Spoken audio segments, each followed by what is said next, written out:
নমস্কার, আমি একটি কবিতা বলবো।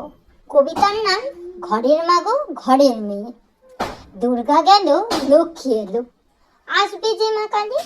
শ্যামা তোমার অন্য রূপ মা, আসছো তাড়াতাড়ি। তুমি মাগো ঘরের মেয়ে, ফিরবে আবার ঘরে।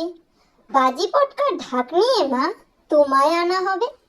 তবে কেন কাঁদছো মাগো, বৃষ্টি ঝিরি ঝিরি?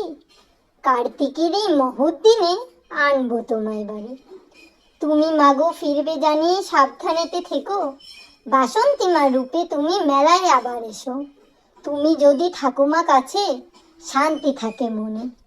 দূরে গেলে মনটা যে মা বিষণ্ণতায় ভরে। তুমি মাগো অন্তরে জানি, জানো তোমা সবই। বিদায় তোমায় দিই ঠিকই মা, মনটা থাকে ভারী। আসা যাওয়ার পালা তোমার সারা বছর আছে। সুখে থেকো, ভালো থেকো মহাদেবের কাছে। ফিরে এসো আবার মাগো, মোরা আছি আশায়। চিরদিনই থাকি যে মোরা তোমার অপেক্ষায়। নমস্কার।